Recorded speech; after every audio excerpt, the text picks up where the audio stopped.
Okay, I think we're live. The sound should be good as far as I know. I'll wait for some feedback. People to trickle in and tell me if they can hear me. That's always a worry when I do these things. Half the time the stream is interrupted or the sound's off. The background is distraction. At least that's the feedback I get from some people. Anyway, I just wanted to hop on for a couple of minutes, do a little impromptu live stream since so much is occurring in the world. Someone asked me recently about this. Hey, Logan, good to see you. I saw your comment from the other day and replied. Uh, in case you missed it, glad to have you here.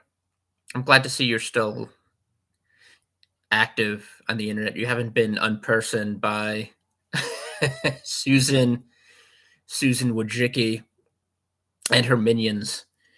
That's always a concern, especially as we're seeing in Canada. I was kind of surprised by what happened. The fact that they limited the emergencies or emergency act, which was sort of a precursor to imposing martial law or the equivalent in Canada. And someone explained this to me. I've I've only started to follow. I mean, I followed Canadian politics offhand. Like when Harper was prime minister, I paid attention, and of course when the aerobics instructor or I forget or what ski instructor. I forget what was Trudeau's job before he actually was elected to Parliament. I can't even recall, but I know he's often dinged for basically being a layabout who entered politics as a sort of filial obligation because of the fact that his father Pierre Trudeau was an iconic prime minister back in the 60s, and of course he established the precedent for imposing personal emergency rule because he was the one that basically suspended civil liberties in order to go after the FLQ, which was a Quebecois terrorist organization that had kidnapped diplomats and taken people hostage. And I think they even killed a high-ranking consular official or Canadian politician. Uh, but that basically established the precedent. I think it was reformed and then relabeled, and Trudeau used it for the first time since his father. And but like I said, I haven't been that intensely following Canadian politics. Like I followed a little bit when Harper was prime minister, but this is the first time I've been watching parliamentary proceedings, which are kind of fascinating. I think they have a channel called Parliamentary Precinct, where you can watch debates in the Canadian Parliament. Hey, Ricardo. Uh, oh, thanks, GW. Yeah, I was grateful for all the birthday greetings yesterday, even though on Facebook it gets kind of annoying. You have to scroll through 80 notifications of people saying more or less the same thing, but I'm thankful. Um, but yeah, parliamentary precinct, you can actually follow Parliament, which is what I've been doing. It's actually fascinating. You wouldn't normally think the Canadian parliamentary procedure is fascinating. I mean, uh, C-SPAN is not. There are exceptions, but watching C-SPAN is not really an entertaining prospect for the most part, at least the congressional hearings.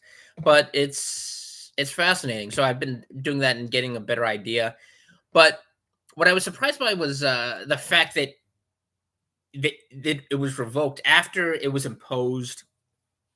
They had cleared all of the protesters, beaten all of the elderly women, and started to freeze the bank accounts of non-right thinking Canadians. And then subsequent to this imposed the Emergencies Act.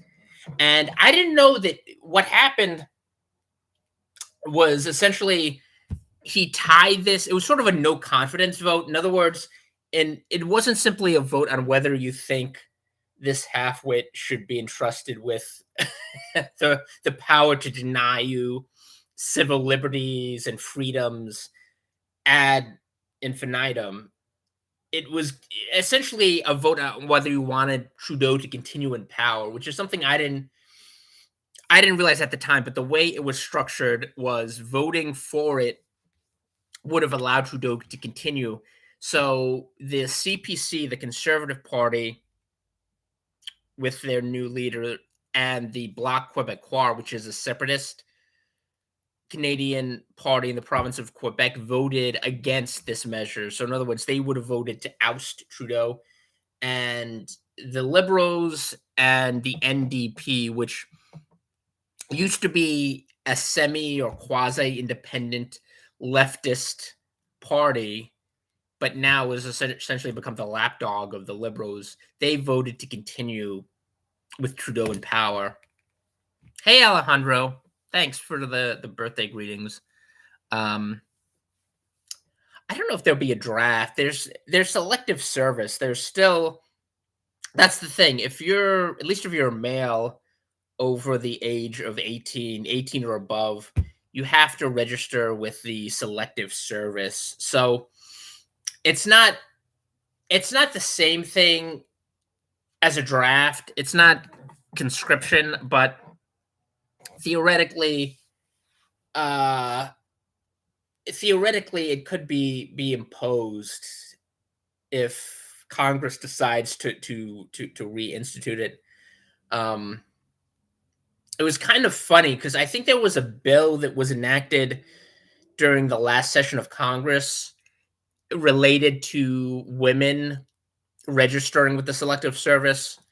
And I remember there was a big controversy over this. It was kind of funny because in 2016, there was a great Twitter account called Hillary's PR Team, which put out these, he put out these fantastic memes of women suiting up for combat. It was basically a parody.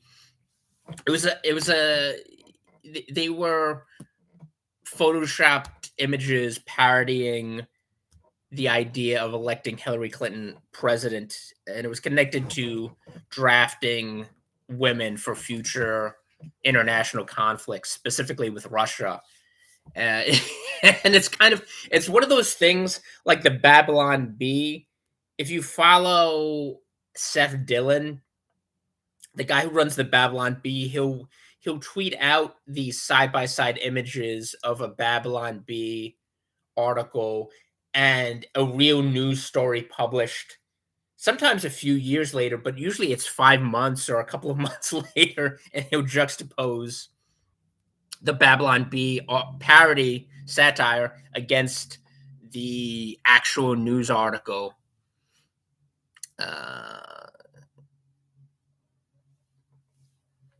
We do. That's true. You do. I mean, I like your musings. They're a little bit more cogent and systematic than mine. Although I've been trying to do more scripted material, which has fallen into disuse ever since I stopped doing the step recording shows in the TV studio.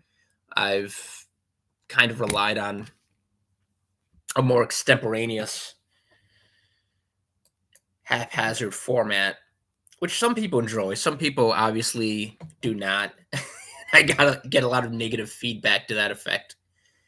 But as as the Romans said, "De gustibus non disputatum est." That's that is the remnant of my Latin training. But getting back to what I was saying originally, someone asked me if I was going. Someone asked me about the Mormon thing. I think I'm going to take a little more time to prepare a video or several videos, depending on the on on the Mormon on the Mormon topic. I did read the entire Book of Mormon. It was very tedious. It was 530 pages, so it was essentially twice the length of the New Testament, and of course, a lot of it simply was cribbed from the Bible. For example, I think in Second Nephi, there's 14 chapters that are just a regurgitation of Isaiah, the first 14 chapters of Isaiah, and then they also reprint verbatim, I think Isaiah 52 and 53. Later on, there's chapters that are just basically a word for word representation of chapters of Malachi and what else? Yeah, the Old and New Testament. I think there's also the Sermon on the Mount. The wording is changed slightly, but there's basically a recitation of the Sermon on the Mount. So that's what comprises a lot of the material. But there's also just endless chapters recounting the alleged battles between Nephites and Lamanites. That takes up, I'm not exaggerating, hundreds of pages. There are hundreds of pages in the Book of Mormon that are just accounts of these fictitious battles among people that did not exist. It's like reading it. I don't know how many of you have read the Silmarillion, the book by J.R.R. Tolkien, which is kind of like, I don't know how you describe, like an appendix to the Lord of the Rings, but that's what it reminded me of a little bit. And I know some people like that book, but I always looked at it as an orc encyclopedia or dictionary. It's not. It's and this is someone who is a gifted writer, a a, a, a renowned scholar and classicist, and even he wrote things that were hard to digest. So a large part of the Book of Mormon is that just hundreds of pages chronicling the back and forth between the Lamanites and the Nephites. So it's very hard. It's a very hard book to digest, and it's also very hard to reconstruct so that you can give an appraisal or an analysis. More so even than the Quran, which is very incoherent in some ways, but it's easier to analyze, to give a concrete analysis of what the Quran. For example, I could tell you right now what some of the core Muslim beliefs are, and what are the beliefs espoused by the Quran. Whereas with the Book of Mormon, it's very difficult to actually give you to actually delineate what Mormon beliefs are, particularly because there are subsequent books by Joseph Smith, like Doctrine and Covenants and The Pearl of Great Price is another book, which contradict the Book of Mormon. I mean, I could give you some basic ideas. I mean, one of the basic concepts that I gleaned from the Book of Mormon is that it's an Israelite religion. So Mormons believe, like the Black Hebrew Israelites or Anglo Israelites, that they are the descendants of one of the lost tribes of Israel. And I don't think people appreciate this when you're talking about Mormons because they haven't really gone in and read the book itself. But that seems to be a core tenet of Mormonism. And in fact, the book itself, what a lot of it, if you believe uh, subsequent scholarship, was taken from a book to that effect. It was a book. It was a book documenting the supposed lost tribe, and people think that Joseph Smith used a lot of material from that book. And aside from that, one of the main takeaways I have from reading it is that Mormons think of their church as the one true church. So the way the body of Christ is described is somewhat akin to an not somewhat akin. It's described essentially um, in, that as an apostate church. So they believe that the Christian church you see today, Bible believing Christians have orthodox beliefs, orthodox with a lowercase o. In other words, believe in the Trinity, believe that the 66 books, the New and Old Testament, are the inerrant word of God, that believe that Jesus Christ died once to atone for sin, and that he subsequently rose, and a belief in the gospel, basically the gospel as enunciated in 1 Corinthians 15. Mormonism believes that the Christians who adhere to all of those beliefs are apostates and that they have been misled by Satan. So those are the two main beliefs that uh, I can infer from reading the Book of Mormon. But other than that, it's just a very confusing uh, dogma. Like to actually um, disarticulate what's being what's being espoused by the Book of Mormon, to kind of reconstruct what their beliefs are from that one book and analyze it is it's a bit hard. So it might take a little bit longer for me to do on video to do a video about that particular topic. Um, that's what they asked me when I ran into a Mormon missionary that I had spoken with before. He asked me.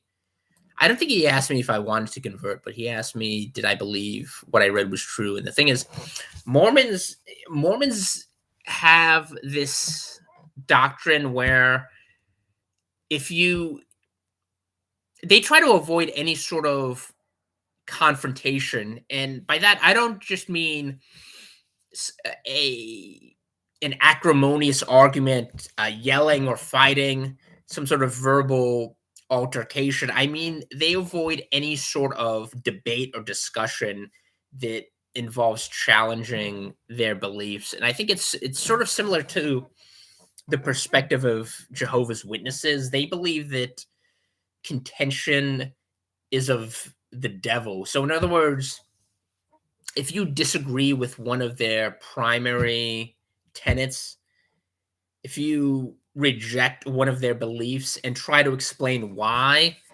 they will steer the topic back to Mormonism. Essentially, they won't try to thrash out this disagreement and open up scripture and discuss it and see why you have these beliefs. They'll just try to steer the conversation back into what they consider safe ground, which is what they've been what's been inculcated in them from the time that what if they were raised Mormon from the time that they were children. So I mean that's another issue. It's really hard to make any progress if the person you're discussing these subjects with is not willing to um, is not really willing to debate these topics, to engage, to really hash out why these disagreements exist. Yeah, it's long. It's around half the size of the Old Testament. It's just a very long, somewhat tedious book.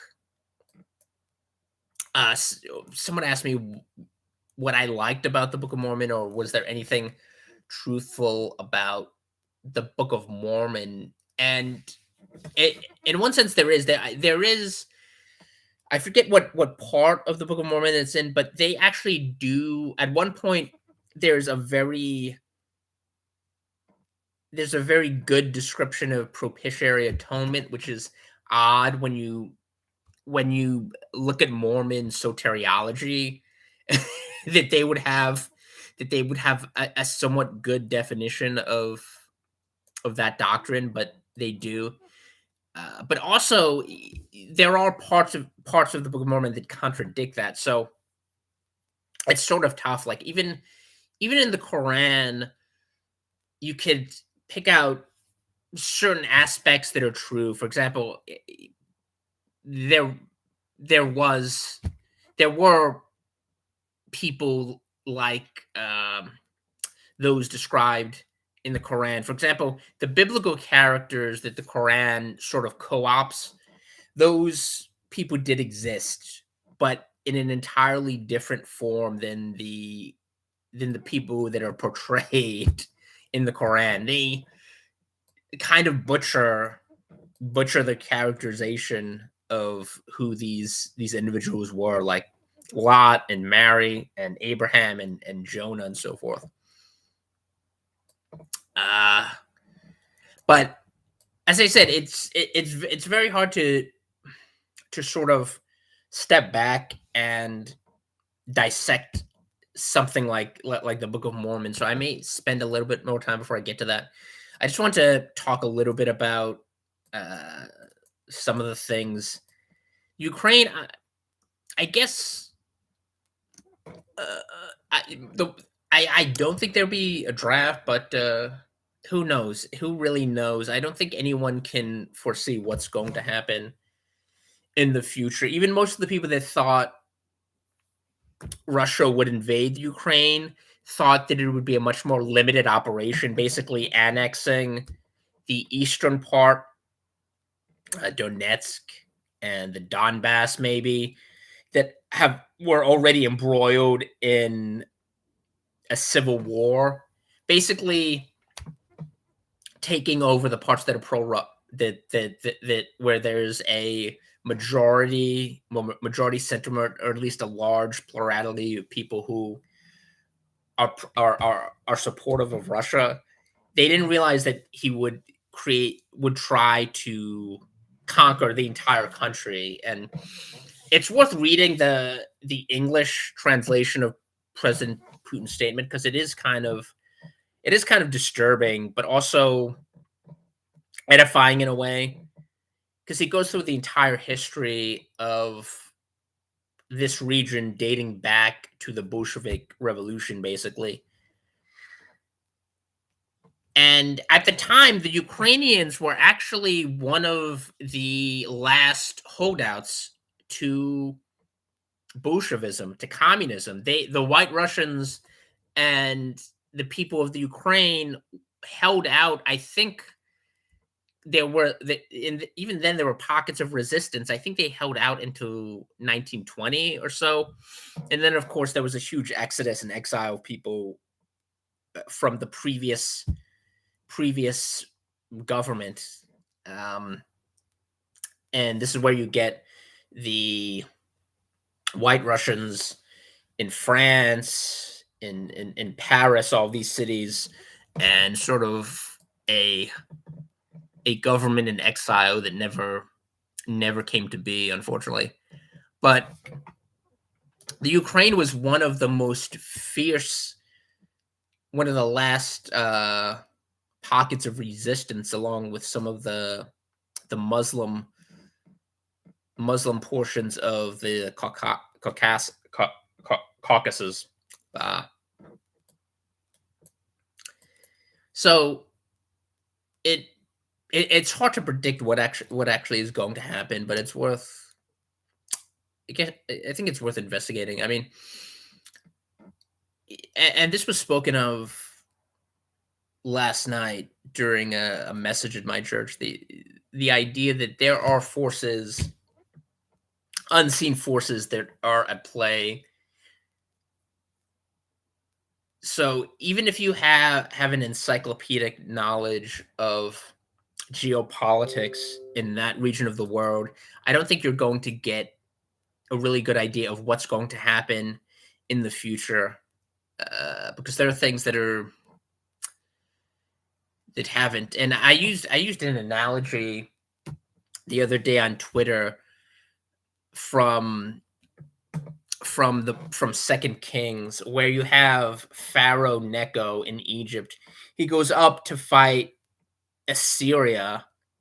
Now, at the time, Egypt definitely had strategic interests in fighting Assyria. There were definitely concrete advantages to that, but he didn't go up to fight them simply because of that. There was uh, there was supernatural forces impelling him to fight, and I don't think it's in Second Kings, but it's actually explained how he's doing this to fulfill God's will. And I think there a lot of the geopolitical analysis doesn't take into account things that can't be easily apprehended, that are seen. That's why you had people on Twitter asking why Putin did this, right? Why Vladimir Putin decided to invade at this moment. Why didn't he wait until Nord Stream 2 was approved? That the gas pipeline cutting into the heart of Europe, which would have supplied, I think Germany would have supplied half of their uh, their natural gas needs, and that's been suspended. Why didn't he wait till that was completed before doing this? But I think there's more than practical human considerations at play here. Anyway, uh, it's just some of my thoughts. I will get to the Mormon thing eventually. Hopefully, do a little bit more study, and I might pray about that. But as for now, I'm just gonna wrap it up since we're going on a half hour. So thank you, Ricardo, GP, Alejandro. Always good to see you. GW, thanks for the birthday wishes, and Logan, I'm glad to see you here. And I will see you next time.